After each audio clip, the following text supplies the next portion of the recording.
കഴിയുമെങ്കിൽ പാനപാത്രമെൻ പ്രിയതാതാ മാറ്റി തരണമേ.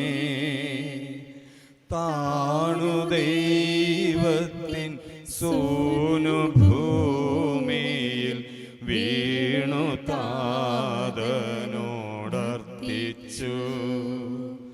കഴിയുമെങ്കിൽ പാനപാത്രമെൻ പ്രിയതാതാ മാറ്റി തരണമേ. താണു ദൈവത്തിൻ ഭൂനു ഭൂമിയിൽ വീണു താതനോടർത്തിച്ചു. മർത്യപാപങ്ങൾ വന്നുയർന്നൊരു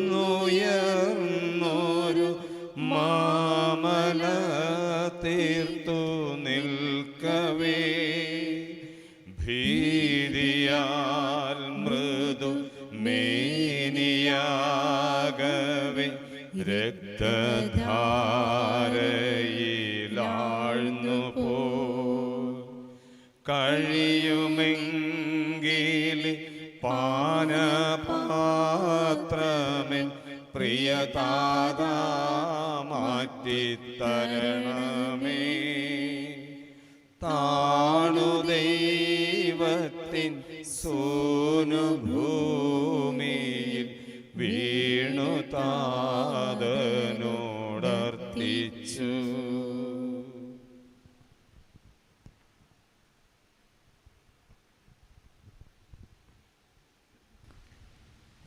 ഏറ്റവും സ്നേഹിക്കപ്പെടുന്നവരെ, കർത്താവിൻ്റെ സന്നിധിയിൽ കരങ്ങൾക്കൊപ്പം ഏറ്റവും അനുഗ്രഹദായകമായ ദിവസത്തിലേക്ക് നമ്മൾ പ്രവേശിച്ചിരിക്കുക.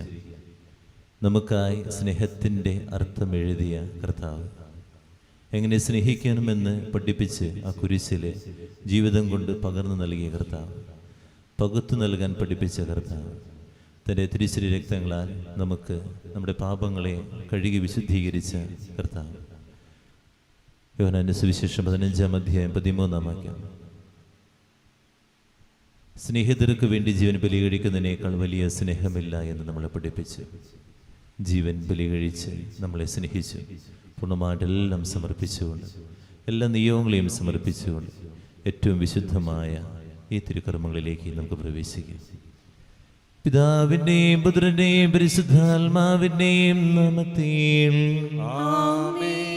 അത്യുന്നതങ്ങളിൽ ദൈവത്തിന് സ്തുതി.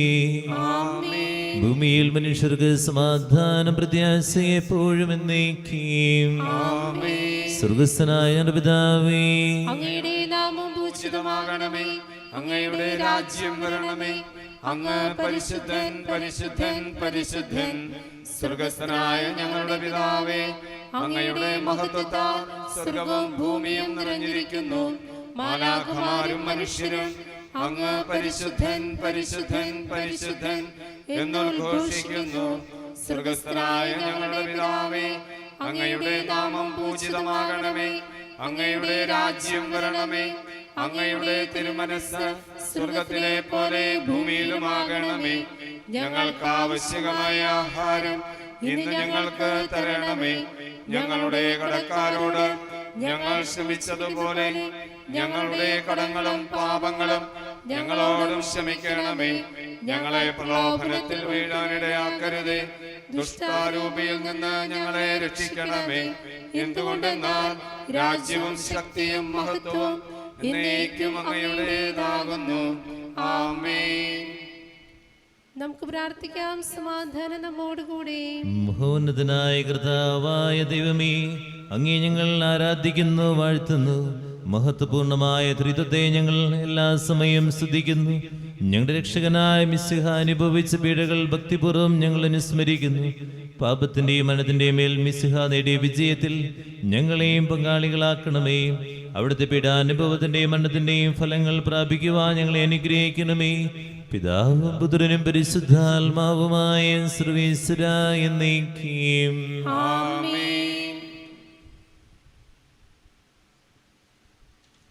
എന്റെ ദൈവമേ, എന്റെ ദൈവമേ, എന്തുകൊണ്ട് നീ എന്നെ കൈവിടഞ്ഞു?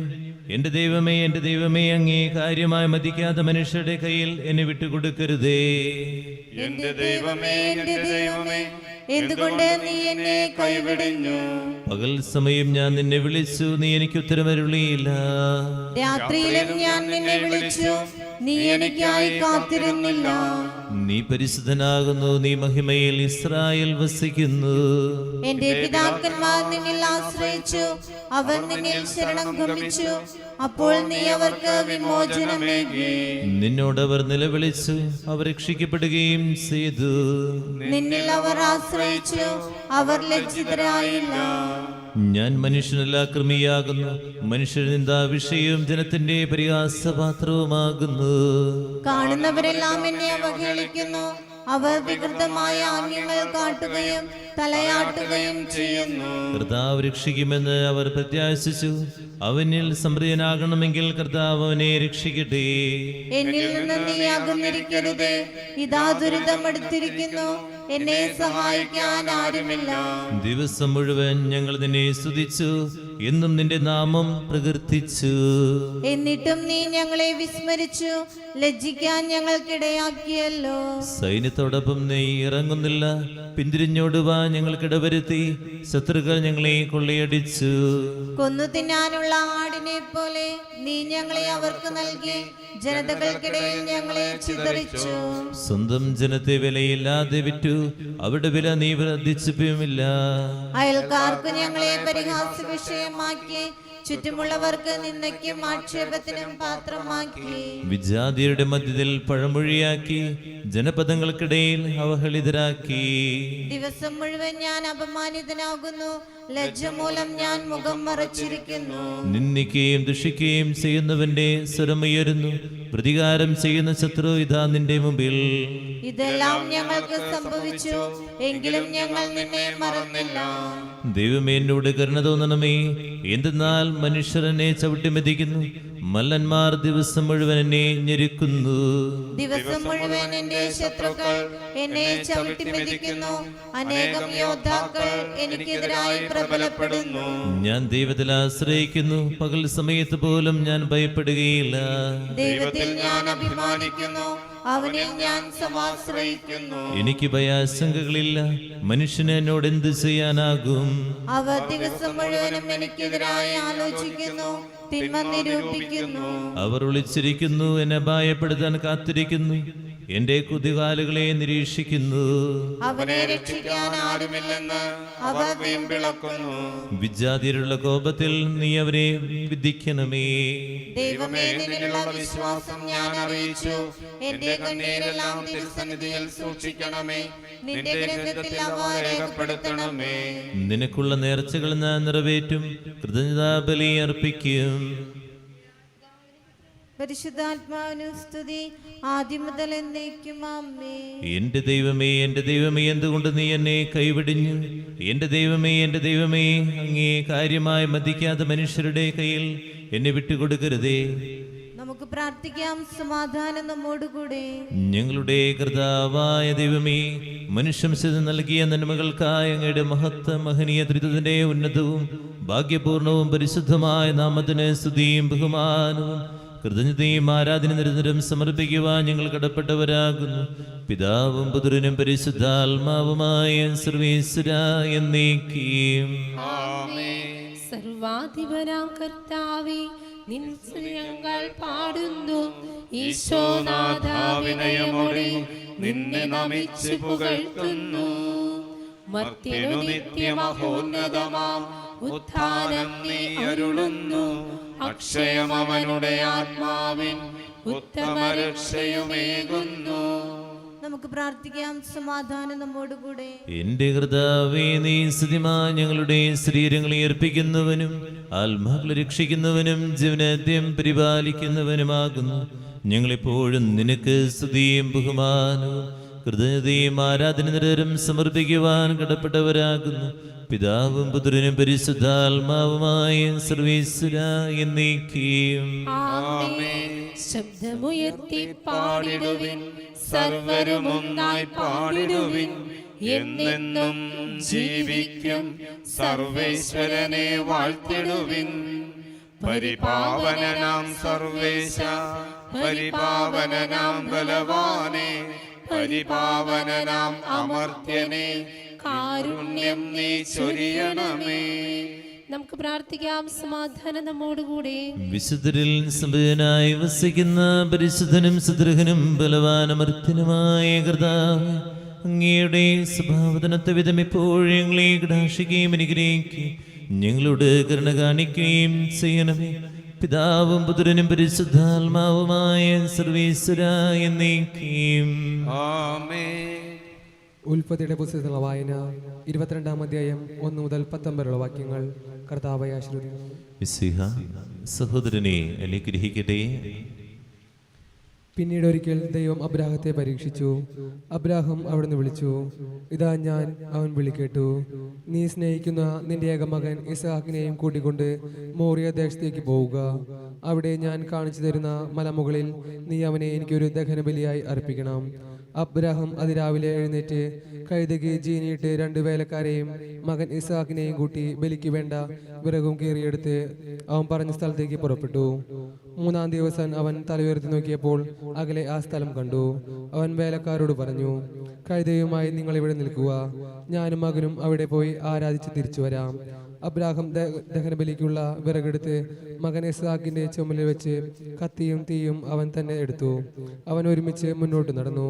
ഇസ്ഹാക്ക് തന്റെ പിതാവായ അബ്രാഹത്തെ വിളിച്ചു, പിതാവേ, എന്താ മകനെ? ഞാൻ വിളി കേട്ടു. ഇസ്ഹാക്ക് പറഞ്ഞു, തീയും വിറകുമുണ്ടല്ലോ, എന്നാൽ ദഹനബലിക്കുള്ള കുഞ്ഞാട് എവിടെ? അവൻ മറുപടി പറഞ്ഞു, ബലിക്കുള്ള കുഞ്ഞാടിനെ ദൈവം തന്നെ തരും. അവനൊന്നിച്ച് മുമ്പോട്ട് പോയി. ദൈവം പറഞ്ഞു. സ്ഥലമെത്തിയപ്പോൾ അബ്രാഹം അവിടെ ഒരു ബലിപീഠം പണിതു. വിറക് അടുക്കി വെച്ച് ഇസ്ഹാക്കിനെ ബന്ധിച്ച് വിറകിന് മീതെ കിടത്തി. മകനെ ബലി കഴിക്കാൻ അബ്രാഹം കത്തി കയ്യിലെടുത്തു. തൽക്ഷണം കർത്താവിന്റെ ദൂതൻ ആകാശത്ത് നിന്ന് അബ്രാഹം, അബ്രാഹം എന്ന് വിളിച്ചു. ഇതാ ഞാൻ, അവൻ വിളി കേട്ടു. കുട്ടിയുടെ മേൽ കൈവയ്ക്കരുത്, അവനെ ഒന്നും ചെയ്യരുത്. നീ ദൈവത്തെ ഭയപ്പെടുന്നുവെന്ന് എനിക്കിപ്പോൾ ഉറപ്പായി. കാരണം നിന്റെ ഏകപുത്രനെ എനിക്ക് തരാൻ നീ മടി കാണിച്ചില്ല. അബ്രാഹം തലപൊക്കി നോക്കിയപ്പോൾ തന്റെ പിന്നിൽ മുടിച്ചെടികൾക്കുള്ളിൽ കൊമ്പുകൾക്കിടയിൽ ഒരു മുട്ടാടിനെ കണ്ടു. അവൻ അതിനെ മകന് പകരം ദഹനബലി അർപ്പിച്ചു. അബ്രാഹം ആ സ്ഥലത്ത് നിന്ന് യാഹ്വേയിൽ എന്ന് പേരിട്ടു. കർത്താവിന്റെ മലയിൽ അവിടുന്ന് വേണ്ടത് പ്രദാനം ചെയ്യുന്നുവെന്ന് ഇന്നിതുവരെ പറയപ്പെടുന്നു. കർത്താവിന്റെ ദൂതൻ ആകാശത്ത് നിന്ന് വീണ്ടും അബ്രാഹത്തെ വിളിച്ചു പറഞ്ഞു, കർത്താവ് അരുളി ചെയ്യുന്നു, നീ നിന്റെ ഏകപുത്രനെ പോലും എനിക്ക് തരാൻ മടി കാണിക്കുക കൊണ്ട് ഞാൻ ശബ്ദം ചെയ്യുന്നു. ഞാൻ നിന്റെ സമൃദ്ധമായി അനുഗ്രഹിക്കും. നിന്റെ സന്തതികളെ ആകാശത്തിലെ നക്ഷത്രങ്ങൾ പോലെയും കടൽ തീരത്തിലെ മണൽത്തരി പോലെയും ഞാൻ വർദ്ധിപ്പിക്കും. ശത്രുവിന്റെ നഗര കവാടങ്ങൾ ഞാൻ പിടിച്ചെടുക്കും. നീ എൻ്റെ വാക്ക് അനുസരിച്ചുകൊണ്ട് നിന്റെ സന്തതികളുടെ ലോകത്തിലെ ജനതകളെല്ലാം അനുഗ്രഹിക്കപ്പെടും. അബ്രാഹം എഴുന്നേറ്റ് തന്റെ വേലക്കാരുടെ അടുത്തേക്ക് ചെന്നു. അവരൊന്നിച്ച് ബേർഷബയിലേക്ക് തിരിച്ചുപോയി. അബ്രാഹം ബേർഷബയിൽ പാർത്തു.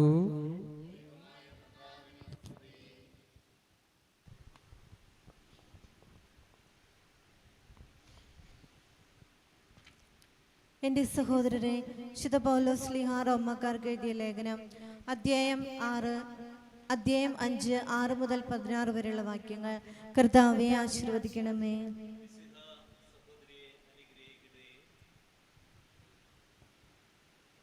നാം ബലഹീനരായിരിക്കെ നിർണയിക്കപ്പെട്ട സമയത്ത് ക്രിസ്തു പാപികൾക്ക് വേണ്ടി മരിച്ചു. നീതിമാനു വേണ്ടി പോലും ആരെങ്കിലും മരിക്കുക പ്രയാസമാണ്. ഒരു പക്ഷേ ഒരു നല്ല മനുഷ്യനു വേണ്ടി മരിക്കാൻ വല്ലവരും തുനിഞ്ഞെന്ന് വരാം.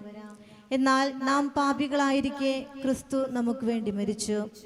അങ്ങനെ നമ്മോടുള്ള തന്റെ സ്നേഹം ദൈവം പ്രകടമാക്കിയിരിക്കുന്നു. ആകയാൽ ഇപ്പോൾ അവന്റെ രക്തത്താൽ നീതീകരിക്കപ്പെട്ട നാം അവൻ മൂലം ക്രോധത്തിൽ നിന്ന് രക്ഷിക്കപ്പെടുമെന്നത് തീർച്ചയാണല്ലോ. നാം ശത്രുക്കളായിരുന്നപ്പോൾ അവിടുത്തെ പുത്രന്റെ മരണത്താൽ ദൈവവുമായി രമ്യതപ്പെട്ടുവെങ്കിൽ രമ്യതപ്പെട്ടതിനു ശേഷം അവന്റെ ജീവൻ മൂലം രക്ഷിക്കപ്പെടുമെന്നതും തീർച്ച. മാത്രമല്ല, നമ്മുടെ കർത്താവായ യേശു ക്രിസ്തു വഴി നാം ദൈവത്തിൽ അഭിമാനിക്കുകയും ചെയ്യുന്നു.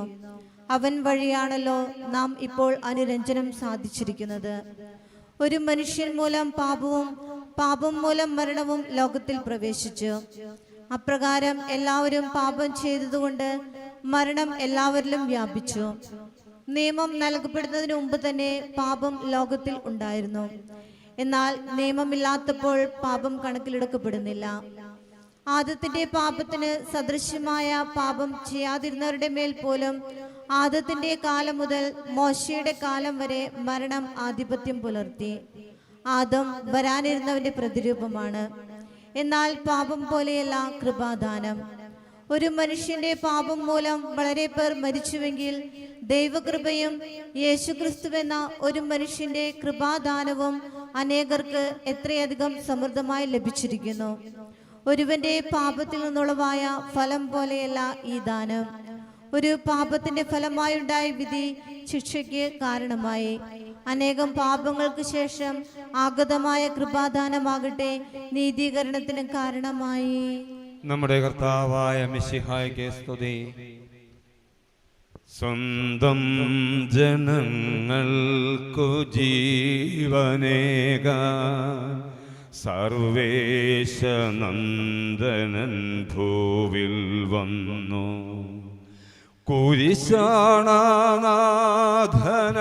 തീർത്തു ലോകം, വ്യഥയാണനാഥനിൽ ചേർത്തു ലോകം, വ്യഥയാണനാഥനിൽ ചേർത്തു ലോകം. ഇരുളിൽ പ്രകാശം തെളിച്ചു കാട്ടാൻ പരമപ്രകാശം കനിഞ്ഞിറങ്ങി. കുരിശാണനാഥനായി തീർത്തു ലോകം, വ്യഥയാണനാഥനിൽ ചേർത്തു ലോകം, വ്യഥയാണനാഥനിൽ ചേർത്തു ലോകം. നമുക്ക് ശ്രദ്ധാപൂർവ്വം നിന്ന് പരിശുദ്ധ സുവിശേഷം ശ്രവിക്കാം. സമാധാനം നിങ്ങളോട് കൂടെ, അങ്ങയോടും അങ്ങയുടെ ആത്മാവോടും കൂടെ. വിശുദ്ധ മത്തായി, വിശുദ്ധ ലൂക്ക, വിശുദ്ധ യോഹന്നാൻ അറിയിച്ച നമ്മുടെ കർത്താവ് മിശിഹായുടെ പരിശുദ്ധ സുവിശേഷം. നമ്മുടെ കർത്താവായ മിശിഹായ്ക്ക് സ്തുതി. സ്വന്തമായിട്ടിരിക്കാം. പീഡാനുഭവ ചരിത്ര വായനയിലേക്ക് നമ്മൾ പ്രവേശിക്കുകയാണ്.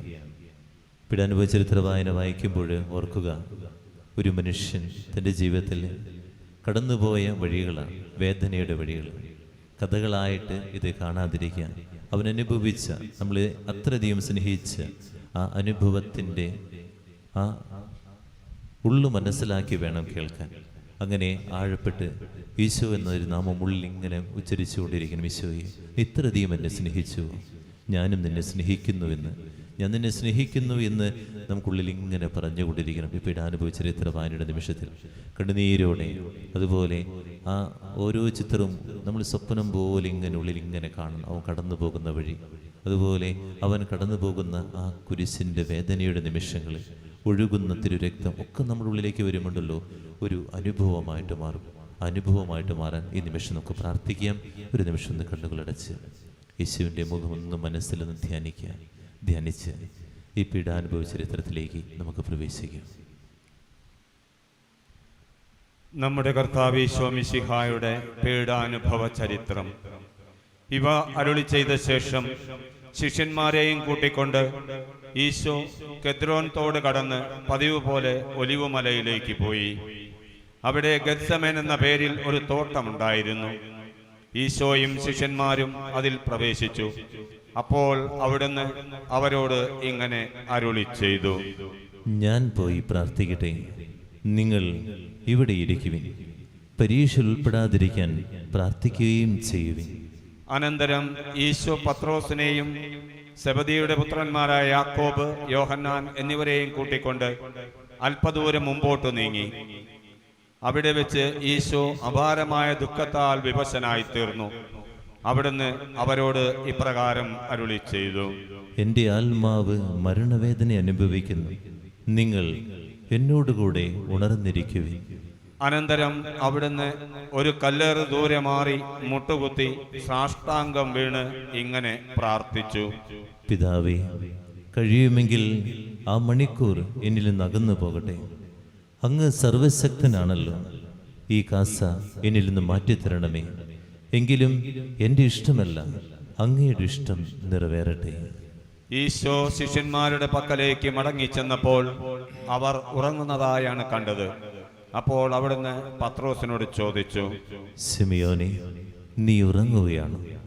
1 മണിക്കൂർ നേരം എന്നോടുകൂടെ ഉണർന്നിരിക്കുവാൻ നിങ്ങൾക്ക് കഴിഞ്ഞില്ലല്ലോ. പരീക്ഷയിൽ ഉൾപ്പെടാതിരിക്കുവാൻ ഉണർന്നിരുന്ന് പ്രാർത്ഥിക്കുവിൻ. ആത്മാവ് സന്നദ്ധമാണെങ്കിലും ശരീരം ബലഹീനമായിരിക്കുന്നു. അവിടുന്ന് വീണ്ടും പോയി അതേ വാക്കുകൾ തന്നെ പറഞ്ഞ് പ്രാർത്ഥിച്ചു. എൻ്റെ പിതാവേ, ഈ കാസ ഞാൻ കുടിക്കാതെ നിവൃത്തിയില്ലെങ്കിൽ അങ്ങയുടെ ഇഷ്ടം നിറവേറട്ടെ. ഈശോ വീണ്ടും തിരിച്ചു ചെന്നപ്പോഴും അവർ ഉറങ്ങുന്നതായിട്ടാണ് കണ്ടത്. അവരുടെ കണ്ണുകൾ അത്രയ്ക്ക് നിദ്രാഭാരമുള്ളവയായിരുന്നു. അവിടുത്തോട് എന്ത് മറുപടി പറയണമെന്നറിയാതെ അവർ വിഷമിച്ചു. ഈശോ അവരെ വിട്ട് 3-ാം പ്രാവശ്യവും പ്രാർത്ഥിക്കുവാൻ പോയി.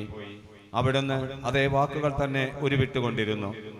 അപ്പോൾ ഈശോയെ ധൈര്യപ്പെടുത്തുവാൻ സ്വർഗത്തിൽ നിന്നൊരു മാലാഖ പ്രത്യക്ഷനായി. വേദന കഠോരമായപ്പോൾ അവിടുന്ന് കൂടുതൽ തീക്ഷ്ണതയോടെ പ്രാർത്ഥിച്ചു. അപ്പോൾ അവിടുത്തെ വിയർപ്പ് രക്തത്തുള്ളികളായി നിലത്തു വീണു. അവിടുന്ന് പ്രാർത്ഥന കഴിഞ്ഞെഴുന്നേറ്റു 3-ാം പ്രാവശ്യം ശിഷ്യന്മാരുടെ അടുക്കലേക്ക് ചെന്നു. അവർ അപ്പോഴും ദുഃഖാർത്തരായി തളർന്നുറങ്ങുകയായിരുന്നു. അവിടുന്ന് അവരോട് അരുളി ചെയ്തു, ഇപ്പോഴും നിങ്ങൾ ഉറങ്ങി വിശ്രമിക്കുകയാണ്. ഇത് മനുഷ്യപുത്രൻ പാപികളുടെ കയ്യിൽ ഏൽപ്പിക്കപ്പെടുവാനുള്ള സമയമായി. എഴുന്നേൽക്കുവിൻ, നമുക്ക് പോകാം.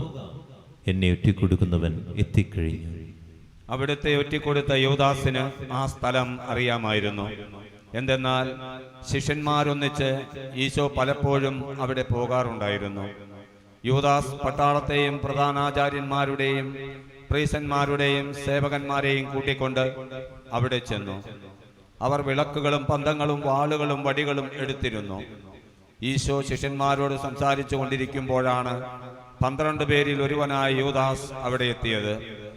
ഒറ്റിക്കൊടുക്കാനിരുന്നവൻ അവരോട് ഇങ്ങനെ പറഞ്ഞിട്ടുണ്ടായിരുന്നു, ഞാൻ ഒരാളെ ചുംബിക്കും, അവനാണ് മിശിഹ, അവനെ നിങ്ങൾ ശ്രദ്ധാപൂർവം പിടിച്ചുകൊള്ളണം. അടുത്തെത്തിയ ഉടനെ യൂദാസ് ഇപ്രകാരം പറഞ്ഞുകൊണ്ട് ഈശോയെ ചുംബിച്ചു. ഗുരേ സുസ്തി. അപ്പോൾ ഈശോ അയാളോട് ചോദിച്ചു, സ്നേഹിത, നീ ഇതിനാണോ വന്നത്? യുദാസേ, ചുംബിച്ചുകൊണ്ട് നീ മനുഷ്യപുത്രനെ ഒറ്റിക്കൊടുക്കുകയാണോ? സംഭവിക്കാൻ പോകുന്നതെല്ലാം അറിഞ്ഞിരുന്ന ഈശോ അവരുടെ അടുക്കലേക്ക് ചെന്ന് ഇപ്രകാരം ചോദിച്ചു, നിങ്ങൾ ആരെയാണ് അന്വേഷിക്കുന്നത്? അവർ അവിടുത്തോട് പറഞ്ഞു, നസ്രായനായ ഈശോയെയാണ് ഞങ്ങൾ അന്വേഷിക്കുന്നത്. ഈശോ അവരോട് അരുളി ചെയ്തു, അത് ഞാൻ തന്നെയാകുന്നു. അവിടുത്തെ ഒറ്റിക്കൊടുത്ത യൂദാസും അക്കൂട്ടത്തിലുണ്ടായിരുന്നു. അത് ഞാൻ തന്നെയാകുന്നു എന്ന് അവിടുന്ന് അരുളി ചെയ്ത ക്ഷണത്തിൽ അവരെല്ലാവരും പുറകോട്ട് മറിഞ്ഞു വീണു. ഈശോ വീണ്ടും അവരോട് ചോദിച്ചു, നിങ്ങൾ ആരെയാണ് അന്വേഷിക്കുന്നത്? അവർ വീണ്ടും പറഞ്ഞു, നസ്രായനായ ഈശോയെയാണ് ഞങ്ങൾ അന്വേഷിക്കുന്നത്. അവിടുന്ന് അവരോട് അരുളി ചെയ്തു, അത് ഞാൻ തന്നെയാണ് നിങ്ങളോട് പറഞ്ഞു കഴിഞ്ഞല്ലോ. എന്നെയാണ് നിങ്ങൾ അന്വേഷിക്കുന്നതെങ്കിൽ ഇവരെല്ലാം പോയിക്കൊള്ളട്ടെ. അങ്ങ് എന്നെ ഏൽപ്പിച്ചിരുന്നവരിൽ ആരെയും ഞാൻ നഷ്ടപ്പെടുത്തിയില്ല എന്നുള്ള തന്റെ പ്രവചനം പൂർത്തിയാകുവാനാണ് അവിടുന്ന് ഇപ്രകാരം പറഞ്ഞത്. എന്താണ് സംഭവിക്കുവാൻ പോകുന്നതെന്ന് മനസ്സിലാക്കിയ ശിഷ്യന്മാർ അവിടുത്തോട് ചോദിച്ചു, കർത്താവേ, ഞങ്ങളും വാളെടുക്കട്ടെയോ? ശിമയോൻ പത്രോസിന്റെ കൈവശം ഒരു വാളുണ്ടായിരുന്നു. അയാൾ പെട്ടെന്ന് അത് ഊരി പ്രധാനാചാര്യന്റെ സേവകനെ വെട്ടി അവന്റെ വലത്ത് ചെവി മുറിച്ചു കളഞ്ഞു. ആ സേവകന്റെ പേര് മാൽക്കൂസ് എന്നായിരുന്നു. അവന്റെ ചെവി തൊട്ട് സുഖപ്പെടുത്തിയ ശേഷം ഈശോ പത്രോസിനോട് അരുളി ചെയ്തു, വാൾ അതിൻ്റെ ഉറയിലിടുക. വാളെടുക്കുന്നവൻ വാളാൽ തന്നെ മരിക്കും.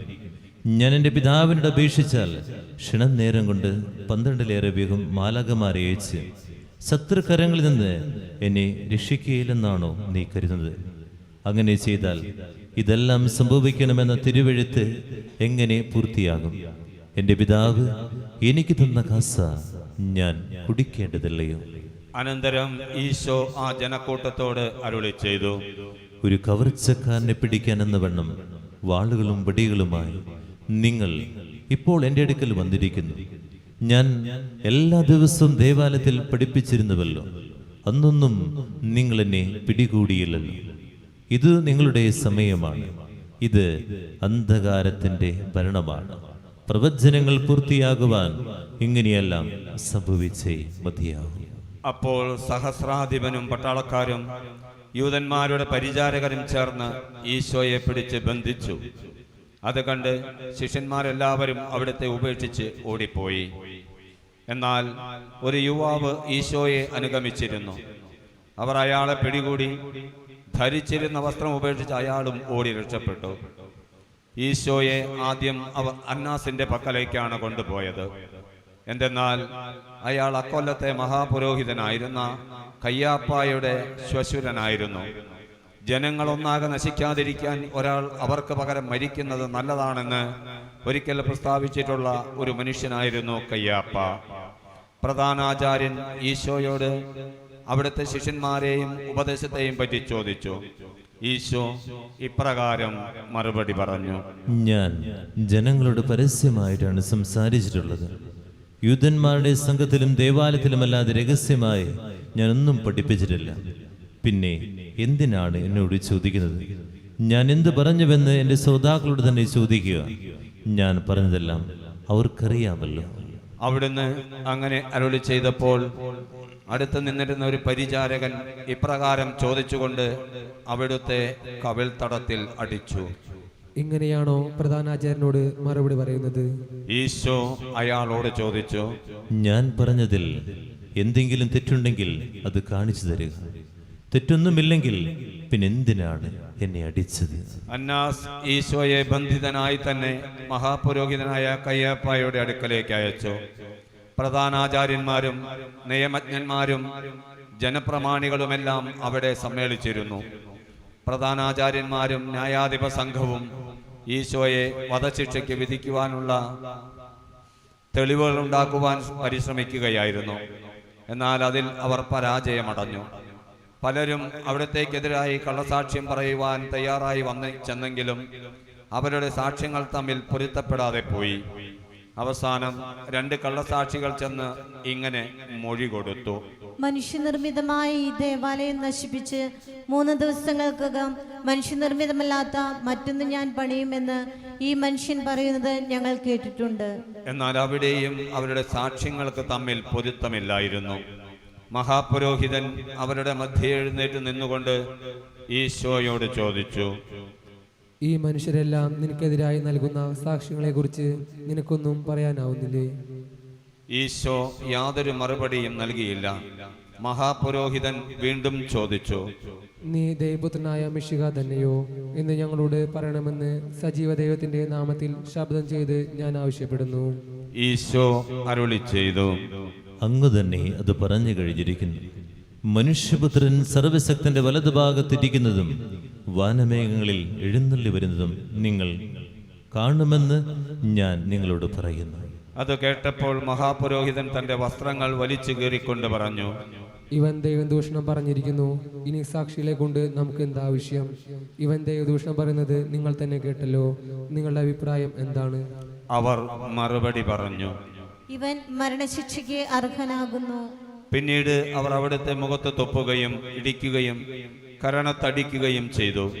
കണ്ണുകൾ മൂടിക്കെട്ടിയ ശേഷം ഇപ്രകാരം ചോദിച്ചുകൊണ്ട് അവിടുത്തെ അടിച്ചു: നിന്നെ അടിച്ചത് ആരാണെന്ന് പ്രവചിക്കുക. അവർ അവിടുത്തേക്കെതിരായി പല ദൂഷണങ്ങളും പറഞ്ഞുകൊണ്ടിരുന്നു.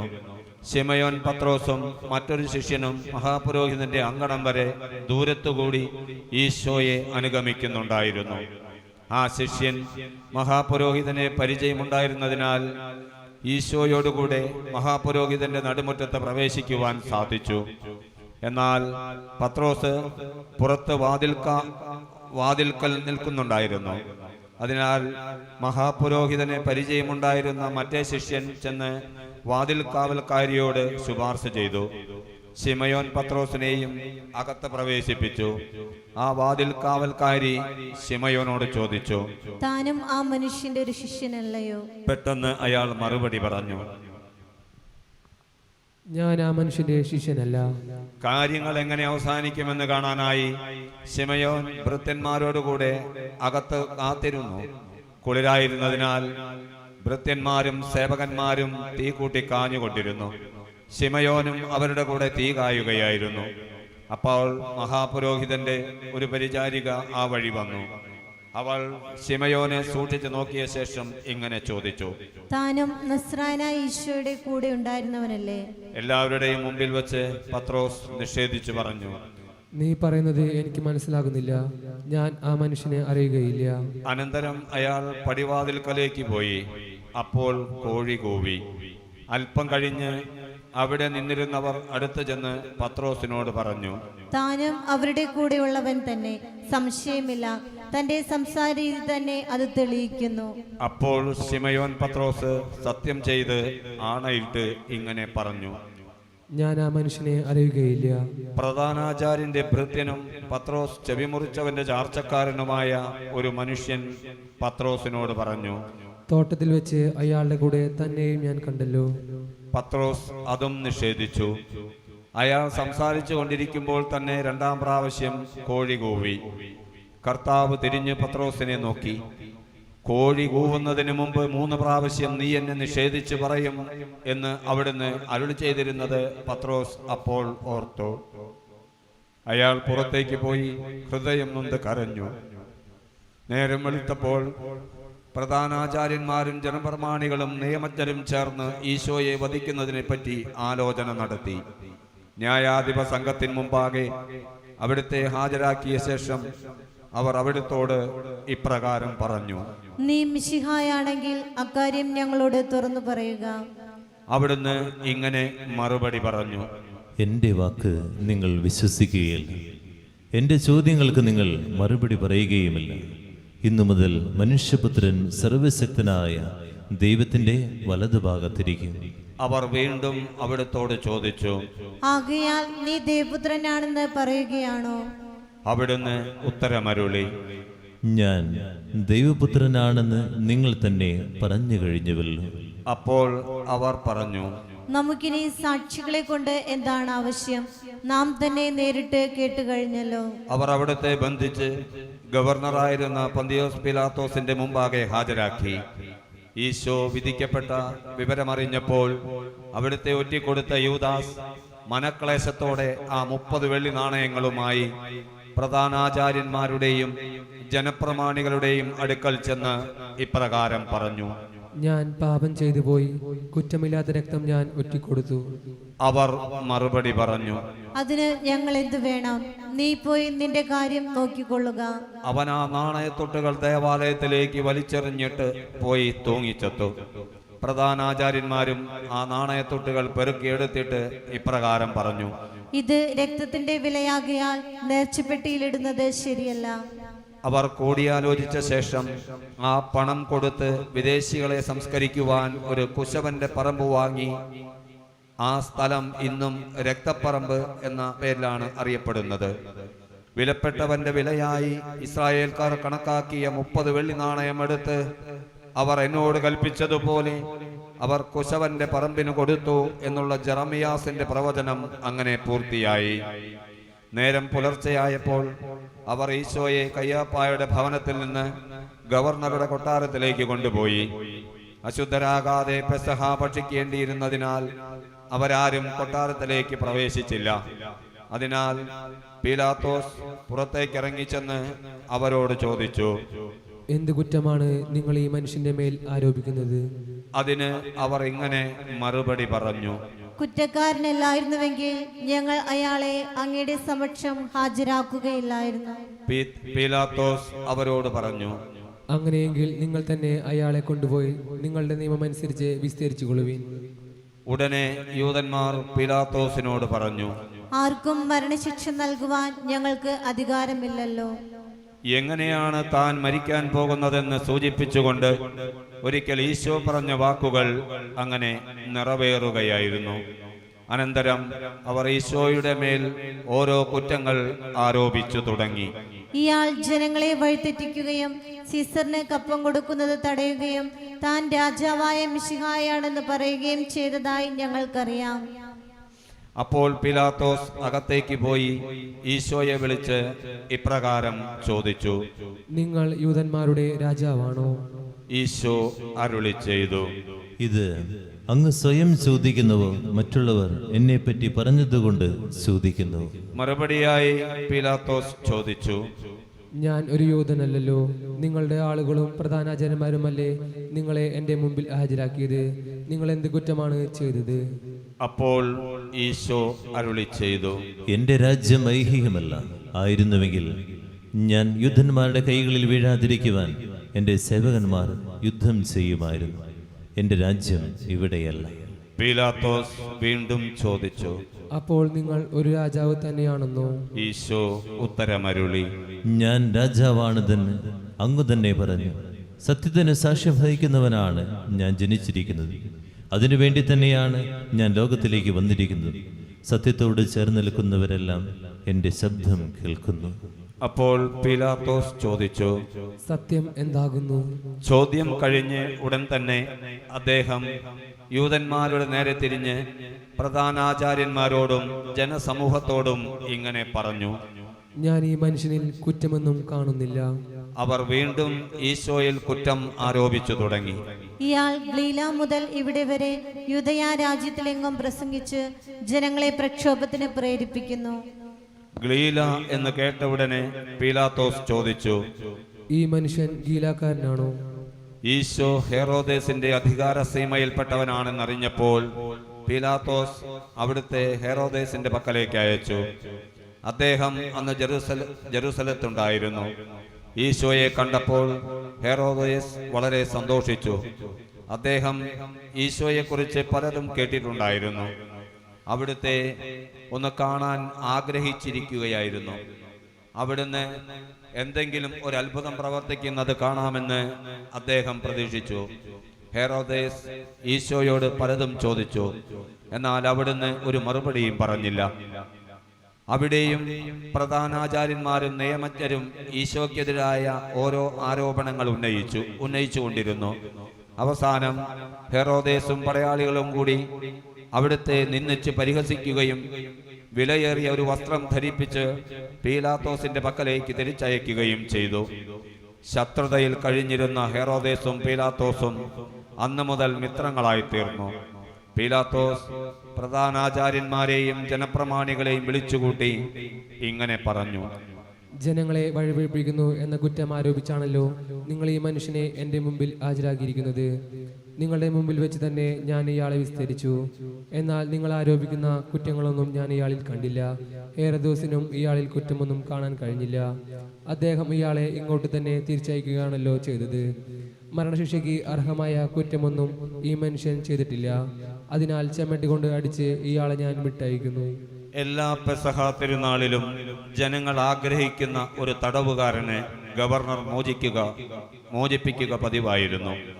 അതനുസരിച്ച് ആളെ മോചിപ്പിക്കുവാൻ ജനങ്ങൾ ആവശ്യപ്പെട്ടു തുടങ്ങി. ഒരു കലാപത്തിനിടയിൽ കൊലപാതകം നടത്തിയ കുറ്റത്തിന് പ്രക്ഷോഭകാരികളുടെ കൂടെ കാരാഗൃഹത്തിൽ അടയ്ക്കപ്പെട്ടിരുന്ന ബറാബാസ് എന്ന കുപ്രസിദ്ധനായ ഒരു തടവുകാരനുണ്ടായിരുന്നു. ജനങ്ങൾ കൂട്ടം കൂടിയപ്പോൾ പീലാത്തോസ് അവരോട് ചോദിച്ചു, പെസഹ തിരുനാളിൽ ഒരു തടവുകാരനെ മോചിപ്പിക്കുക പതിവുണ്ടല്ലോ. ഞാൻ ആരെയാണ് മോചിപ്പിക്കേണ്ടത്? ബറാബാസിനെയോ മിശിഹ എന്ന് വിളിക്കപ്പെടുന്ന ഈശോയെയോ? അവർ ഈശോയെ പിടിച്ചേൽപ്പിച്ചത് അവരുടെ അസൂയ കൊണ്ടാണെന്ന് അദ്ദേഹത്തിന് അറിയാമായിരുന്നു. പീലാത്തോസ് ന്യായാസനത്തിൽ ഇരിക്കുമ്പോൾ അദ്ദേഹത്തിന്റെ ഭാര്യ ആളയച്ച് ഇപ്രകാരം അറിയിച്ചു, ആ നീതിമാനെ ഒന്നും ചെയ്യരുത്. അദ്ദേഹത്തെ പ്രതി സ്വപ്നത്തിൽ ഞാൻ വളരെ വേദന അനുഭവിച്ചു. എന്നാൽ പ്രധാനാചാര്യന്മാരും ജനപ്രമാണികളും ബറാബാസിനെ മോചിപ്പിക്കുന്നതിനും ഈശോയെ വധിക്കുന്നതിനും മുറവിളി കൂട്ടുവാൻ ജനങ്ങളെ പ്രേരിപ്പിച്ചിരുന്നു. പീലാത്തോസ് ജനങ്ങളോട് ഇങ്ങനെ ചോദിച്ചു, ഈ രണ്ടുപേരിൽ ആരെ മോചിപ്പിക്കുവാനാണ് നിങ്ങൾ ആഗ്രഹിക്കുന്നത്? അവർ ഒന്നടങ്കം വിളിച്ചു പറഞ്ഞു, ഈശോയെ വധിക്കുക, ബറാബാസിനെ മോചിപ്പിക്കുക. ഈശോയെ മോചിപ്പിക്കണമെന്നുള്ള ആഗ്രഹത്തോടെ പീലാത്തോസ് വീണ്ടും അവരോട് ചോദിച്ചു, യൂതന്മാരുടെ രാജാവെന്ന് വിളിക്കപ്പെടുന്ന ഈശോയെ ഞങ്ങൾ എന്ത് ചെയ്യണം? അപ്പോൾ എല്ലാവരും കൂടി വിളിച്ചു പറഞ്ഞു, അവനെ കുരിശിൽ തറയ്ക്കുക, അവനെ കുരിശിൽ തറയ്ക്കുക. മൂന്നാം പ്രാവശ്യം പീലാത്തോസ് അവരോട് ചോദിച്ചു, ഈ മനുഷ്യൻ എന്ത് കുറ്റമാണ് ചെയ്തത്? വധശിക്ഷ അറിയിക്കുന്ന യാതൊരു കുറ്റവും ഞാൻ ഇയാളിൽ കണ്ടില്ല. അവരാകട്ടെ അവിടുത്തെ കുരിശിൽ തറയ്ക്കണമെന്ന സാഠ്യഭാവത്തോടെ വിളിച്ചു പറഞ്ഞുകൊണ്ടിരുന്നു. അവരുടെ മുറവിളിക്ക് ശക്തി കൂടി വരികയും ചെയ്തു. അവസാനം പീലാത്തോസ് ജനങ്ങളെ തൃപ്തിപ്പെടുത്താൻ വേണ്ടി അവരുടെ ആഗ്രഹത്തിന് വഴങ്ങിക്കൊടുത്തു. കവർച്ചയും കൊലപാതകവും മൂലം കാരാഗ്രഹത്തിൽ അടയ്ക്കപ്പെട്ടിരുന്നവനെ അവരുടെ ആവശ്യപ്രകാരം അദ്ദേഹം സ്വതന്ത്രനാക്കി. ഈശോയെ അവരുടെ ഹിതത്തിന് വിട്ടുകൊടുക്കുകയും ചെയ്തു. അനന്തരം പീലാത്തോസ് ഈശോയെ ചമ്മട്ടി കൊണ്ട് അടിപ്പിച്ചു. പടയാളികൾ ഈശോയെ കൊട്ടാരത്തിന്റെ അങ്കണത്തിലേക്ക് കൊണ്ടുപോയി. സൈന്യദളങ്ങളെയെല്ലാം അവിടെ വിളിച്ചുകൂട്ടി. അനന്തരം അവിടുത്തെ വസ്ത്രങ്ങൾ മാറ്റി ഒരു ചുവന്ന മേലങ്കി ധരിപ്പിച്ചു. മുള്ളുകൊണ്ടൊരു മുടിയുണ്ടാക്കി ശിരസിന്മേൽ വെച്ചുകൊടുത്തു. വലത് കൈയിൽ ഒരു ഞാങ്ങണയും കൊടുത്തു. പിന്നീട് അവർ അവിടുത്തെ മുന്നിൽ മുട്ടുകുത്തി, യൂതന്മാരുടെ രാജാവേ വന്ദനം എന്ന് പറഞ്ഞ് പരിഹസിച്ചു. അവിടുത്തെ കരണത്തടിച്ചു. അനന്തരം ഞാങ്ങണയെടുത്ത് ശിരസിലടിക്കുകയും തൊപ്പുകയും ചെയ്തു. പീലാത്തോസ് വീണ്ടും പുറത്തേക്ക് ചെന്ന് അവരോട് പറഞ്ഞു, ഞാൻ അയാളിൽ കുറ്റമൊന്നും കാണുന്നില്ലെന്ന് നിങ്ങളെ ബോധ്യപ്പെടുത്തുവാൻ വേണ്ടി അയാളെ ഇപ്പോൾ നിങ്ങളുടെ ഇടയിലേക്ക് ഞാൻ കൊണ്ടുവരികയാണ്.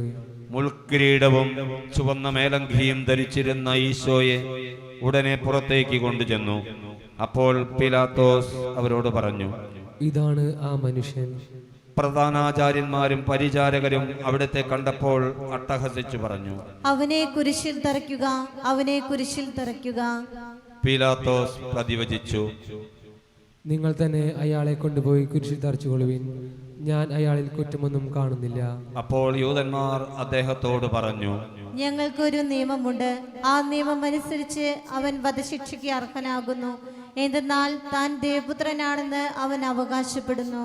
അത് കേട്ടപ്പോൾ പീലാത്തോസ് അത്യധികം ഭയപ്പെട്ടു. അതിനാൽ വീണ്ടും അകത്തു ചെന്ന് അദ്ദേഹം ഈശോയോട് ചോദിച്ചു, നിങ്ങൾ ആരാകുന്നു? ഈശോ അതിന് മറുപടി നൽകിയില്ല. പീലാത്തോസ് വീണ്ടും അവിടുത്തോട് ചോദിച്ചു, എന്നോട് നിങ്ങൾ മറുപടി പറയുകയില്ലേ? നിങ്ങളെ കുരിശിൽ തറയ്ക്കുവാനും വിട്ടയക്കുവാനും എനിക്ക് അധികാരമുണ്ടെന്ന് അറിഞ്ഞുകൂടെ? ഈശോ ഇപ്രകാരം മറുപടി പറഞ്ഞു, ഉന്നതത്തിൽ നിന്ന് നൽകപ്പെടാതിരുന്നെങ്കിൽ അങ്ങേക്ക് എൻ്റെ മേൽ അധികാരമൊന്നും ഉണ്ടാകുമായിരുന്നില്ല. ആകയാൽ എന്നെ അങ്ങേ പക്കൽ ഏൽപ്പിച്ചവനാണ് അങ്ങേക്കാൾ വലിയ കുറ്റക്കാരൻ. തന്മൂലം പീലാത്തോസ് അവിടുത്തെ മോചിപ്പിക്കുവാൻ ആഗ്രഹിച്ചു. എന്നാൽ യൂതന്മാർ ഇങ്ങനെ വിളിച്ചു പറഞ്ഞുകൊണ്ടിരുന്നു, അവനെ വിട്ടയക്കുന്ന പക്ഷം അങ്ങ് സീസറിന്റെ സ്നേഹിതനല്ല. സ്വയം രാജാവാകുവാൻ ശ്രമിക്കുന്നവരെല്ലാം സീസറിന്റെ ശത്രുക്കളാകുന്നു.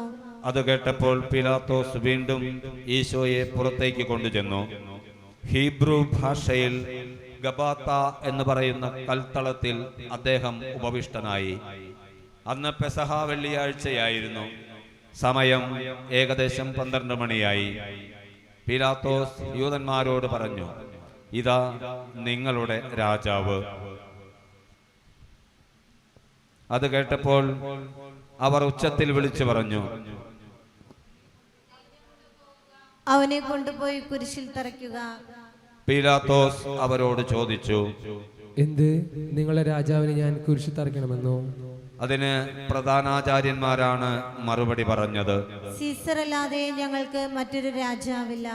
തന്റെ പരിശ്രമമെല്ലാം നിഷ്ഫലമാവുകയാണെന്നും കലഹം വർദ്ധിക്കുവാനാണ് സാധ്യതയെന്നും പീലാത്തോസിന് മനസ്സിലായി.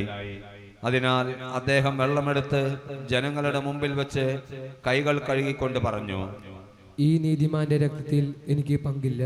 അത് കേട്ട് ജനങ്ങൾ വിളിച്ചു പറഞ്ഞു, അവന്റെ രക്തം ഞങ്ങളുടെ മേലും ഞങ്ങളുടെ സന്താനങ്ങളുടെ മേലും വീണുകൊള്ളട്ടെ. പീലാത്തോസ് ഉടനെ ഈശോയെ ക്രൂശിക്കുവാനായി അവർക്ക് ഏൽപ്പിച്ചു കൊടുത്തു. അവർ അവിടുത്തെ പിടിച്ച് ചുവന്ന മേലങ്കി മാറ്റി സ്വന്തം വസ്ത്രങ്ങൾ ധരിപ്പിച്ചു കുരിശിൽ തറയ്ക്കുവാൻ കൊണ്ടുപോയി. അവിടുന്ന് കുരിശും ചുമന്നുകൊണ്ട് കപാലം എന്ന സ്ഥലത്തേക്ക് നടന്നു. ഹീബ്രു ഭാഷയിൽ അത് ഗാഗുൽത്ത എന്ന പേരിലാണ് അറിയപ്പെടുന്നത്. വഴിക്ക് വെച്ച് അവർ സൈറീൻകാരനായ ഒരു മനുഷ്യനെ കണ്ടുമുട്ടി. അയാളുടെ പേർ ശിമയോൻ എന്നായിരുന്നു. അലക്സാണ്ടറിന്റെയും റൂഫസിന്റെയും പിതാവായ മനുഷ്യൻ വയലിൽ നിന്ന് വരികയായിരുന്നു. ഈശോയുടെ കുരിശ് ചുമക്കുവാൻ അവർ അയാളെ നിർബന്ധിക്കുകയും അത് വഹിച്ചുകൊണ്ട് പുറകെ ചെല്ലുവാൻ അത് അയാളുടെ മേൽ വെച്ചു കൊടുക്കുകയും ചെയ്തു. വലിയൊരു ജനക്കൂട്ടം ഈശോയെ അനുഗമിച്ചു. അവിടുത്തെ കുറിച്ച് കരയുകയും പ്രലപിക്കുകയും ചെയ്യുന്നത് അനേകം സ്ത്രീകളും അക്കൂട്ടത്തിലുണ്ടായിരുന്നു. അവിടുന്ന് അവരുടെ നേരെ തിരിഞ്ഞ് ഇങ്ങനെ അരുളി ചെയ്തു: ജെറുസലേം പുത്രിമാരെ, നിങ്ങൾ എന്നെ പ്രതി കരയണ്ട. നിങ്ങളെയും നിങ്ങളുടെ കുഞ്ഞുങ്ങളെയും ഓർത്ത് കരയുവിൻ. വന്ധ്യകൾക്കും ഗർഭം ധരിക്കാത്ത ഉദ്ധരങ്ങൾക്കും പാലൂട്ടാത്ത പയോദ്ധരങ്ങൾക്കും ഭാഗ്യമെന്ന് മനുഷ്യൻ പറയുന്ന കാലം വരുന്നു. അന്ന് അവർ പർവ്വതങ്ങളോട് ഞങ്ങളുടെ മേൽ വീഴുവിൻ എന്നും മലയോട് ഞങ്ങളെ മൂടുവിനെന്നും പറഞ്ഞു തുടങ്ങും. പച്ചമരത്തോട് ഇതാണ് ചെയ്യുന്നതെങ്കിൽ ഉണക്കമരത്തിന് എന്താണ് സംഭവിക്കുക? വധിക്കപ്പെടുവാനുള്ള 2 കുറ്റവാളികളെയും ഈശോയുടെ കൂടെ അവർ കൊണ്ടുപോയിരുന്നു. ഗാഗുൽത്തായിലെത്തിയപ്പോൾ മീറ കലർത്തിയ വീഞ്ഞ് അവിടത്തേക്ക് കുടിക്കാൻ കൊടുത്തു. അവിടുന്ന് അത് രുചിച്ചു നോക്കി, എങ്കിലും കുടിച്ചില്ല. അനന്തരം അവർ ഈശോയെ കുരിശിൽ തറച്ചു. വലത്തും ഇടത്തുമായി 2 കള്ളന്മാരെയും കുരിശിൽ തറച്ചു. ദുഷ്ടന്മാരുടെ കൂടെ അവിടുന്ന് എണ്ണപ്പെട്ടു എന്ന തിരുവെഴുത്ത് അങ്ങനെ നിറവേറുകയും ചെയ്തു. നമുക്കെല്ലാവർക്കും മുട്ടുകളും അടക്കം കരങ്ങൾ കൂപ്പാം.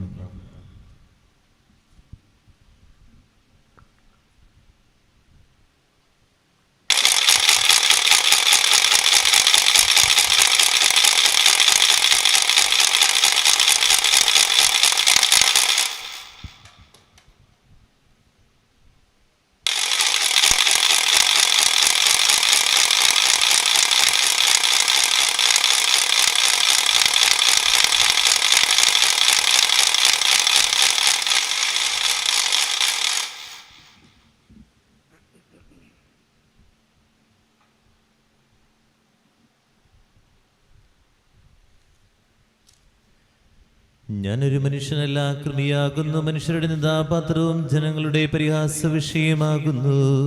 കാണുന്നവരെല്ലാം എന്നെ അവഹേളിക്കുന്നു, വികൃതമായ ആംഗ്യങ്ങളാൽ നിന്ദിക്കുന്നു.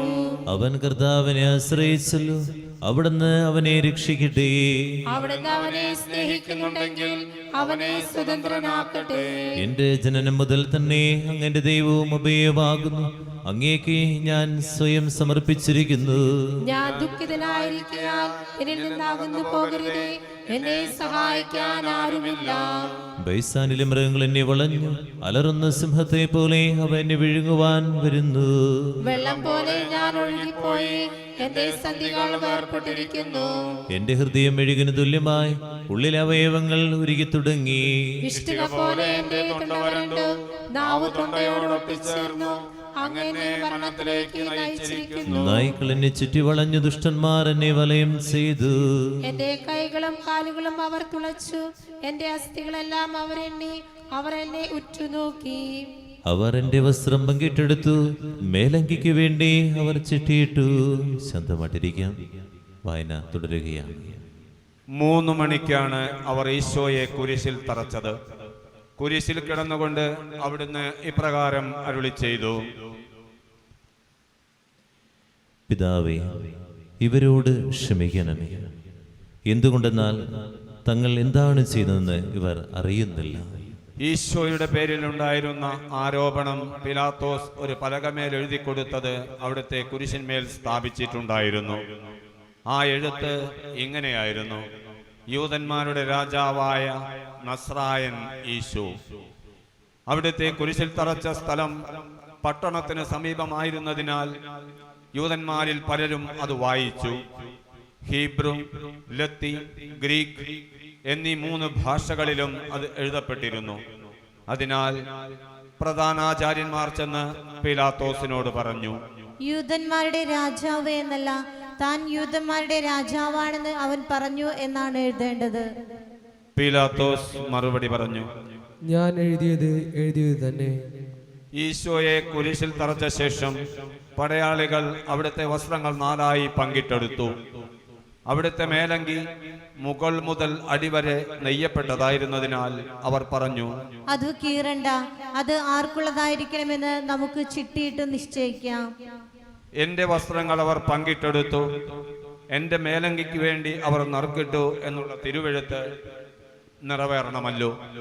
അതുകൊണ്ടാണ് പടയാളികൾ ഇങ്ങനെയെല്ലാം ചെയ്യാനിടയായത്. പടയാളികൾ ഈശോയുടെ പക്കൽ കാവലിരുന്നു. സംഭവിച്ചതെല്ലാം നോക്കിക്കൊണ്ട് ജനങ്ങൾ അവിടെ തന്നെ നിന്നു.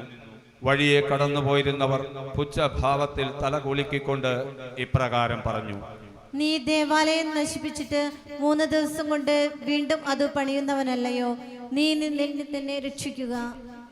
അപ്രകാരം തന്നെ പ്രധാനാചാര്യന്മാരും നിയമജ്ഞരും ജനപ്രമാണികളും പരിഹാസഭാവത്തിൽ പരസ്പരം ഇങ്ങനെ പറഞ്ഞു, ഇവൻ മറ്റുള്ളവരെ രക്ഷിച്ചു, തന്നെ തന്നെ രക്ഷിക്കുവാൻ ഇവന് കഴിയുന്നില്ലല്ലോ. ഇസ്രായേലിന്റെ രാജാവായ മിശിഹ കുരിശിൽ നിന്ന് ഇറങ്ങി വരട്ടെ, അതുകണ്ട് നമുക്കും അവനിൽ വിശ്വസിക്കാം. ഇവൻ ദൈവത്താൽ തിരഞ്ഞെടുക്കപ്പെട്ട മിശിഹായാണെങ്കിൽ തന്നെ തന്നെ രക്ഷിക്കട്ടെ. ഇവൻ ദൈവത്തെ ആശ്രയിച്ചിരുന്നല്ലോ, അവിടുന്ന് ഇവനിൽ സംപ്രീതനാണെങ്കിൽ ഇപ്പോൾ ഇവനെ രക്ഷിക്കട്ടെ. താൻ ദേവപുത്രനാണെന്നല്ലേ ഇവൻ പറഞ്ഞിരുന്നത്. പടയാളികളും ഈശോയെ പരിഹസിച്ചിരുന്നു. ചൊറുക്ക കൊടുക്കുവാൻ അടുത്തു ചെന്നപ്പോൾ അവർ ഇപ്രകാരം പറഞ്ഞു, നീ യൂദന്മാരുടെ രാജാവാണെങ്കിൽ നിന്നെ തന്നെ രക്ഷിക്കുക. ഈശോയോടുകൂടെ കുരിശിൽ തറയ്ക്കപ്പെട്ടിരുന്ന കള്ളന്മാർ പോലും അവിടുത്തെ നിന്ദിക്കുകയാണ് ചെയ്തത്. അവരിൽ ഒരുവൻ പുച്ഛഭാവത്തിൽ അവിടുത്തോട് ഇങ്ങനെ പറഞ്ഞു, നീ മിശിഹായാണെങ്കിൽ നിന്നെ തന്നെയും ഞങ്ങളെയും രക്ഷിക്കുക. അത് കേട്ട മറ്റവൻ അവനെ ശകാരിച്ചു, നിനക്ക് ദൈവത്തെ പോലും ഭയമില്ലയോ? നിനക്കും ആ മനുഷ്യനും ഒരു ശിഷ്യയല്ലേ ലഭിച്ചിരിക്കുന്നത്? നമ്മുടെ കാര്യം പറഞ്ഞാൽ നാം അതിന് അർഹരാണ്, എന്നാൽ അദ്ദേഹം ഒരു കുറ്റവും ചെയ്തിട്ടില്ല. അനന്തരം അവൻ അവിടുത്തോട് ഇങ്ങനെ അപേക്ഷിച്ചു, ഈശോയെ, അങ്ങയുടെ രാജ്യത്തിൽ വരുമ്പോൾ എന്നെ കൂടെ ഓർക്കണമേ. അവിടുന്ന് അവനോട് അരുളി ചെയ്തു, നീ ഇന്ന് എന്നോടുകൂടെ പറുദീസിലായിരിക്കുമെന്ന് നിന്നോട് ഞാൻ വാഗ്ദാനം ചെയ്യുന്നു. ഈശോയുടെ കുരിശിനടുത്ത് അവിടുത്തെ അമ്മയും അമ്മയുടെ സഹോദരിയും ക്ലയോഫാസിന്റെ ഭാര്യയായ മറിയവും മഗ്ദലേന മറിയവും നിന്നിരുന്നു. അമ്മയും താൻ സ്നേഹിച്ചിരുന്ന ശിഷ്യനും സമീപത്ത് നിൽക്കുന്നത് കണ്ടപ്പോൾ ഈശോ അമ്മയോട് അരുളി ചെയ്തു, സ്ത്രീ, ഇതാ നിങ്ങളുടെ പുത്രൻ.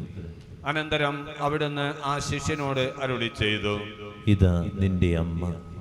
ഉടൻ തന്നെ ആ ശിഷ്യൻ അവരെ സ്വീകരിച്ചു. സമയം 6 മണിയായി. പെട്ടെന്ന് സൂര്യൻ ഇരുണ്ടുപോയി. 9 മണിവരെ നാട് മുഴുവൻ അന്ധകാരമായിരുന്നു. ഏകദേശം 9 മണിയായപ്പോൾ ഈശോ ഉച്ചത്തിൽ നിലവിളിച്ചു, ഏൽ ഏൽ ലാമ സബക്താനി. എൻ്റെ ദൈവമേ, എന്തുകൊണ്ടാണ് അങ്ങ് ഉപേക്ഷിച്ചത്? അടുത്തു നിന്നിരുന്നവർ അത് കേട്ട് ഇങ്ങനെ പറഞ്ഞു, ഇതാ അവൻ ഏലിയായെ വിളിക്കുന്നു. അനന്തരം സമസ്തവും നിറവേറിക്കഴിഞ്ഞുവെന്ന് ഗ്രഹിച്ച് വിശുദ്ധ ലിഖിതത്തിന്റെ പൂർത്തീകരണത്തിനായി ഈശോ ഇപ്രകാരം അരുളി ചെയ്തു, എനിക്ക് ദാഹിക്കുന്നു. ചൊറുക്ക നിറച്ച ഒരു പാത്രം അവിടെ ഉണ്ടായിരുന്നു. ഉടനെ ഒരാൾ ഓടിച്ചെന്ന് നീർപ്പഞ്ഞിയെടുത്ത് ചൊറുക്കായിൽ മുക്കി ഒരു ഞാങ്ങണമേൽ വെച്ച് കെട്ടി അവിടുത്തെ അധരത്തോടടുപ്പിച്ചു. അത് കണ്ട് മറ്റുള്ളവർ പറഞ്ഞു, നിൽക്കൂ, ഏലിയ അവനെ രക്ഷിക്കാൻ വരുമോ എന്ന് കാണട്ടെ. ഈശോ ചൊറുക്ക രുചിച്ച ശേഷം ഇങ്ങനെ അരുളി ചെയ്തു, എല്ലാം പൂർത്തിയായിരിക്കുന്നു. അവിടുന്ന് വീണ്ടും ഉറക്കെ നിലവിളിച്ച് പറഞ്ഞു, കുട്ടികൾ മടക്കാം. പിതാവേ, അങ്ങയുടെ കരങ്ങളിൽ എൻ്റെ ആത്മാവിനെ ഞാൻ സമർപ്പിക്കുന്നു. അനന്തരം അവിടുന്ന് തല ചായ്ച്ച് ആത്മാവിനെ സമർപ്പിക്കുകയും ചെയ്തു.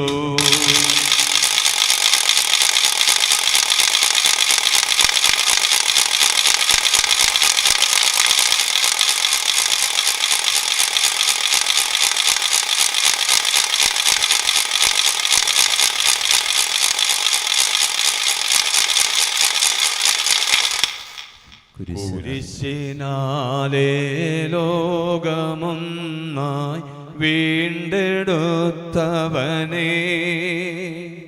താണു ഞങ്ങൾ വണങ്ങുന്നു ദിവ്യപാദങ്ങൾ.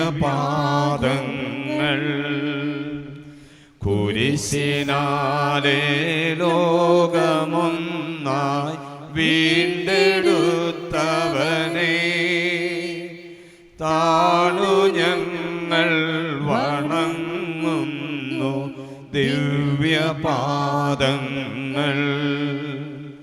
കുരിശിനാലെ ലോകമൊന്നായി വീണ്ടെടുത്തവനെ, താണു ഞങ്ങൾ വണങ്ങുന്നു ദിവ്യപാദങ്ങൾ. പ്രാർത്ഥനകൾ ചൊല്ലാം. നമുക്കെല്ലാവർക്കും മുട്ടുകുത്തി അനുതാപത്തോടും ശ്രദ്ധയോടും കൂടി ഞങ്ങളുടെ മേൽ കരുണയായിരിക്കണമെന്ന് അപേക്ഷിക്കാം. ഞങ്ങളുടെ മേൽ കരുണയായിരിക്കണമേ. അനുതാപത്തിന്റെ വഴിയിലേക്ക് പാപികളെ വിളിക്കാൻ വന്ന മിശിഹായെ, ഞങ്ങളുടെ മേൽ കരുണയായിരിക്കണമേ. തന്റെ മുറിവുകളാൽ ഞങ്ങളുടെ മുറിവുകൾ സുഖമാക്കുകയും തന്റെ മരണത്താൽ മരണത്തിന്മേൽ വിജയം വരിക്കുകയും ചെയ്ത ജീവിക്കുന്നവനായ മിശിഹായെ, ഞങ്ങളുടെ മേൽ കരുണയായിരിക്കണമേ.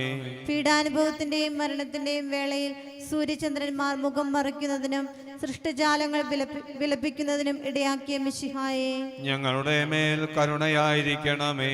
കുരിശുമരണത്താൽ സ്വർഗവാസികളെ സമാശ്വസിപ്പിക്കുകയും തന്നെ ക്രൂശിച്ചവരെ പോലും നാശത്തിൽ നിന്ന് രക്ഷിക്കുകയും ചെയ്ത മിശിഹായെ, ഞങ്ങളുടെ മേൽ കരുണയായിരിക്കണമേ. ഗാഗുൽത്ത മലയിലെ തന്റെ സമർപ്പണം വഴി ഞങ്ങളുടെ കടങ്ങൾക്ക് പരിഹാരം ചെയ്ത മിശിഹായെ, ഞങ്ങളുടെ മേൽ കരുണയായിരിക്കണമേ. മോശയെ പോലെ നയിക്കുന്നതിനും അഹ്റോനെ പോലെ പുരോഹിത ശുശ്രൂഷ ചെയ്യുന്നതിനും പത്രോസിനെ പോലെ അജപാലനം നിർവഹിക്കുന്നതിനും സഭ മുഴുവന്റെയും തലവനായ ലയോ 14 പാപ്പായ്ക്കും ഞങ്ങളുടെ സഭയുടെ പിതാവും തലവനുമായ major archbishop Mar Raphael മെത്രാപോലിത്തായ്ക്കും ഞങ്ങളുടെ അതിരൂപത അധ്യക്ഷനായ മാർ ആൻഡ്രൂസ് മെത്രാപോലിത്തായ്ക്കും ഞങ്ങളുടെ പിതാവും മേലധ്യക്ഷനുമായ മാർ പോളി മെത്രാനും അവരുടെ സഹപ്രവർത്തകർക്കും വേണ്ടി സകലത്തിന്റെ നാഥനായ ദൈവത്തോട് നമുക്ക് പ്രാർത്ഥിക്കാം. നമ്മുടെ പിതാക്കന്മാരും ഇടയന്മാരുമായ മെത്രാന്മാർ തങ്ങളുടെ വചനത്താലും പ്രവൃത്തിയാലും അജഗണങ്ങളെ നയിക്കുന്നതിനും ശത്രുക്കളിൽ നിന്ന് അവരെ രക്ഷിക്കുന്നതിനും വേണ്ടി സകലത്തിന്റെ നാഥനായ ദൈവത്തോട് നമുക്ക് പ്രാർത്ഥിക്കാം. ഈ ലോകത്തിലെ വിധിയാളന്മാർ സത്യം തിരിച്ചറിയുന്നതിനും പ്രലോഭനങ്ങൾക്ക് വഴിപ്പെടാതെയും മുഖം നോക്കാതെയും നീതി നടത്തുന്നതിനും സകലത്തിന്റെ നാഥനായ ദൈവത്തോട് നമുക്ക് പ്രാർത്ഥിക്കാം. ബന്ധിതർ മോചനം പ്രാപിച്ച ദൈവമക്കളുടെ സ്വാതന്ത്ര്യത്തിൽ വ്യാപരിക്കുന്നതിനു വേണ്ടി സകലത്തിന്റെ നാഥനായ ദൈവത്തോട് നമുക്ക് പ്രാർത്ഥിക്കാം. നമുക്കെല്ലാവർക്കും നമ്മയും നാം ഓരോരുത്തരെയും പിതാവിനും പുത്രനും പരിശുദ്ധാത്മാവിനും സമർപ്പിക്കാം. ഞങ്ങളുടെ ദൈവമായ കർത്താവേ, അങ്ങേക്ക് ഞങ്ങൾ സമർപ്പിക്കുന്നു. നമുക്ക് പ്രാർത്ഥിക്കാം. സമാധാനം നമ്മോടുകൂടെ. കർത്താവേ, ബലവാനായ ദൈവമേ, അങ്ങയോട് ഞങ്ങൾ വിനയപൂർവ്വം പ്രാർത്ഥിക്കുന്നു. അങ്ങയുടെ കൃപാവരം ഞങ്ങളെ നിറയ്ക്കണമേ. ഞങ്ങളുടെ രക്ഷകനായ മിശിഹായുടെ സഹന ജീവിതത്തോടെ യോജിച്ചുകൊണ്ട് ക്ലേശങ്ങളും പീഡകളും സന്തോഷത്തോടെ സഹിക്കുന്നതിനും അങ്ങയുടെ ബലിജീവിതം തുടരുന്നതിനും ഞങ്ങളെ സിദ്ധരാക്കണമേ. യഥാർത്ഥമായ പ്രാർത്ഥനാ ചൈതന്യവും സഹോദര സ്നേഹവും ആത്മപരിത്യാഗവും പുലർത്തിക്കൊണ്ട് ഞങ്ങളുടെ ജീവിതം മുഴുവൻ ഫലദായകമാകുവാൻ ഞങ്ങളെ സഹായിക്കുകയും ചെയ്യണമേ. പിതാവും പുത്രനും പരിശുദ്ധാത്മാവുമായ സർവീശ്വര എന്നേക്കും. യേശുനാഥ് എന്ന ഗീതം പാടി കർത്താവിനെ നമ്മുടെ ഹൃദയങ്ങളിലേക്ക് ക്ഷണിക്കാം, പ്രാർത്ഥിക്കാം.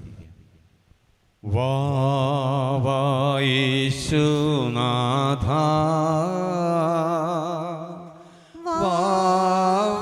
സ്നേഹനാഥ, ഹായൻ ഹൃദയം തേടിയിടും സ്നേഹമേ നീ, ഓ സ്നേഹമേ നീ, യേശുനാഥ,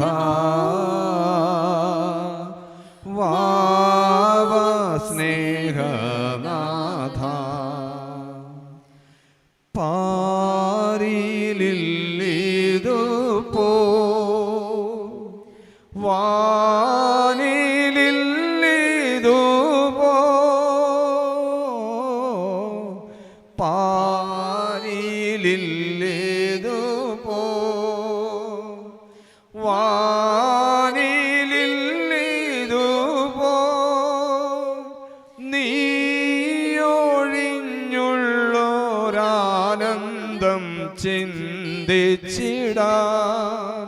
ഓ ചിന്തിച്ചിടാൻ.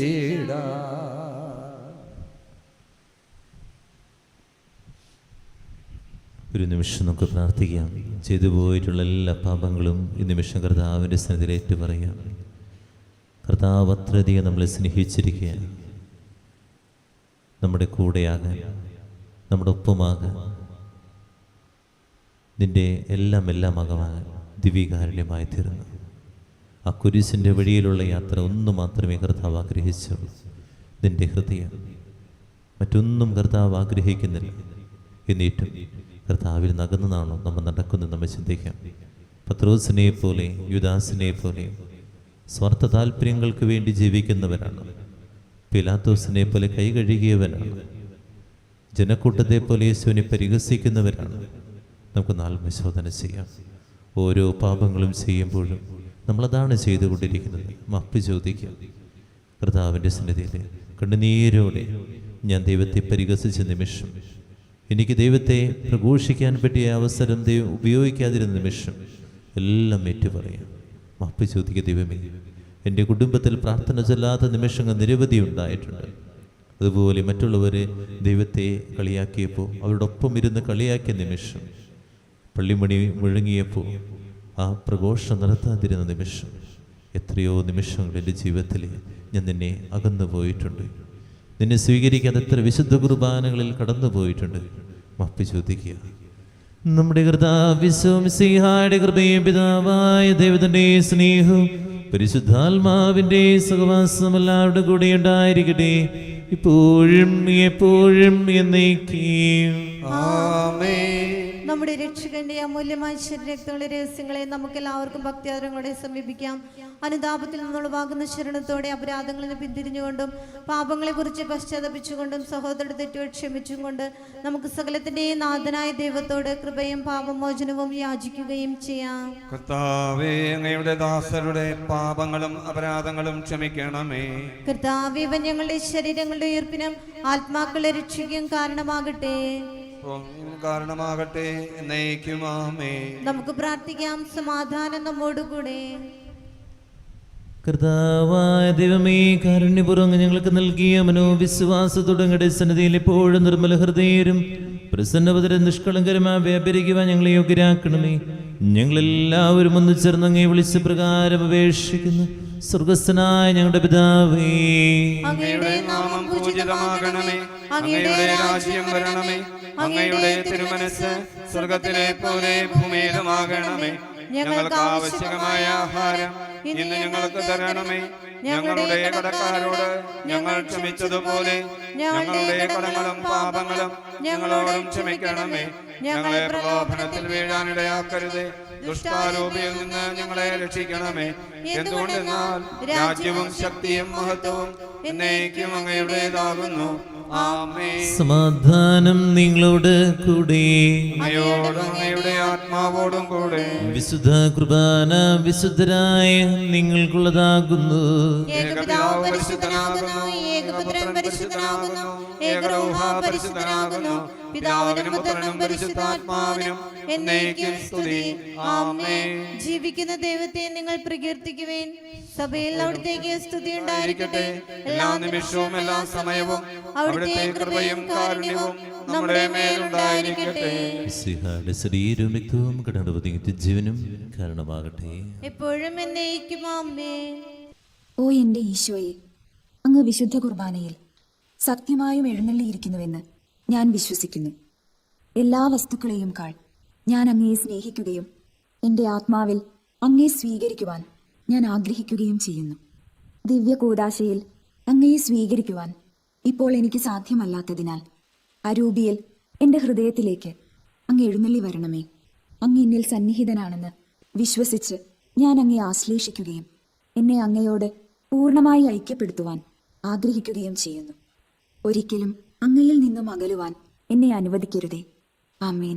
ശുദ്ധാത്മാനുകൃപാവരത്താൽ സ്തുത്യർഹവും പരിശുദ്ധവും ജീവദായകവും ദൈവികമായ രഹസ്യങ്ങളെ സമീപിച്ച് ഇവയിൽ പങ്കുകൊള്ളുവാൻ യോഗ്യരാക്കപ്പെട്ട നമുക്കെല്ലാവർക്കും ഇവയുടെ ദാതാവായ ദൈവത്തിന് സ്തുതിയും കൃതജ്ഞതയും സമർപ്പിക്കാം. കർത്താവങ്ങേക്ക് സ്തുതി. നമുക്ക് പ്രാർത്ഥിക്കാം. സമാധാനം നമ്മോടുകൂടെ. നമുക്കെല്ലാവർക്കും എഴുന്നേറ്റ് നിൽക്കാം. വിശുദ്ധ യോഹന്നാൻ അറിയിച്ച നമ്മുടെ കർത്താവ് മിശിഹായുടെ പരിശുദ്ധ സുവിശേഷം നമ്മുടെ കർത്താവായ മിശിഹായ്ക്ക് സ്തുതി. അധ്യായം 19, 31 മുതൽ 42 വരെയുള്ള വാക്യങ്ങൾ. അത് സാബത്തിനുള്ള ഒരുക്കത്തിന്റെ ദിവസമായിരുന്നു. ആ സാബത്ത് ഒരു വലിയ ദിവസമായിരുന്നു. സാബത്തിൽ ശരീരങ്ങൾ കുരിശിൽ കിടക്കാതിരിക്കാൻ, അവരുടെ കാലുകൾ തകർക്കാനും അവർ നീക്കം ചെയ്യാനും യഹൂദർ പിലാത്തോസിനോട് ആവശ്യപ്പെട്ടു. അതിനാൽ പടയാളികൾ വന്ന് അവനോട് കൂടെ ക്രൂശിക്കപ്പെട്ടിരിക്കുന്ന 2 പേരുടെയും കാലുകൾ തകർത്തു. അവർ യേശുവിനെ സമീപിച്ചപ്പോൾ അവൻ മരിച്ചു കഴിഞ്ഞെന്ന് കാണുകയാൽ അവൻ്റെ കാലുകൾ തകർത്തില്ല. എന്നാൽ പടയാളികൾ ഒരുവൻ അവൻ്റെ പാർശ്വത്തിൽ കുന്തം കൊണ്ട് കുത്തി. ഉടനെ അതിൽ നിന്ന് രക്തവും വെള്ളവും പുറപ്പെട്ടു. അത് കണ്ടയാൾ തന്നെ സാക്ഷ്യപ്പെടുത്തിയിരുന്നു. അവൻ്റെ സാക്ഷ്യം സത്യവുമാണ്. നിങ്ങൾ വിശ്വസിക്കേണ്ടതിന് താൻ സത്യമാണ് പറയുന്നതെന്ന് അവൻ അറിയുകയും ചെയ്യുന്നു. എന്നാൽ അവൻ്റെ അസ്ഥികളെ ഒന്നുപോലും തകർക്കപ്പെടുകയില്ലെന്ന് തിരുവെഴുത്ത് പൂർത്തിയാകാൻ വേണ്ടിയാണ് ഇത് സംഭവിച്ചത്. മറ്റൊരു തിരുവെഴുത്ത് പറയുന്നു, തങ്ങൾ കുത്തിമുറിവേൽപ്പിച്ചവനെ അവൻ നോക്കി നിൽക്കും. യഹൂദരുടെ ഭയം നിമിത്തം യേശുവിൻ്റെ രഹസ്യ ശിഷ്യനായി കഴിഞ്ഞിരുന്ന അരിമത്ഥ്യക്കാരൻ ജോസഫ് യേശുവിൻ്റെ ശരീരം എടുത്തു മാറ്റാൻ പിലാത്തോസിനോട് അനുവാദം വാദിച്ചു. പിലാത്തോസ് അനുവാദം നൽകി. അവൻ വന്ന് ശരീരം എടുത്തു മാറ്റി. യേശുവിനെ ആദ്യം രാത്രിയിൽ ചെന്ന് കണ്ട നിക്കോദേമോസും അവിടെ എത്തി. മീറയും ചെന്നായികയും ചേർന്ന ഏകദേശം 100 റാത്തൽ സുഗന്ധദ്രവ്യങ്ങളും അവൻ കൊണ്ടുവന്നിട്ടുണ്ടായിരുന്നു. അവർ യേശുവിൻ്റെ ശരീരമെടുത്തു. യഹൂദരുടെ ശവസംസ്കാര രീതി അനുസരിച്ച് സുഗന്ധദ്രവ്യങ്ങളുടെ കൂടെ കച്ചയിൽ പൊതിഞ്ഞു. അവൻ ക്രൂശിക്കപ്പെട്ട സ്ഥലത്ത് ഒരു തോട്ടമുണ്ടായിരുന്നു. ആ തോട്ടത്തിൽ അതുവരെ ആരെയും സംസ്കരിച്ചിട്ടില്ലാത്ത ഒരു പുതിയ കല്ലറയുണ്ടായിരുന്നു. യഹൂദരുടെ ഒരുക്കത്തിന്റെ ദിനമായിരുന്നതിനാലും കല്ലറ സമീപത്തായിരുന്നാലും അവർ യേശുവിനെ അവിടെ സംസ്കരിച്ചു. നമ്മുടെ കർത്താവായ മിശിഹായ്ക്ക് സ്തുതി.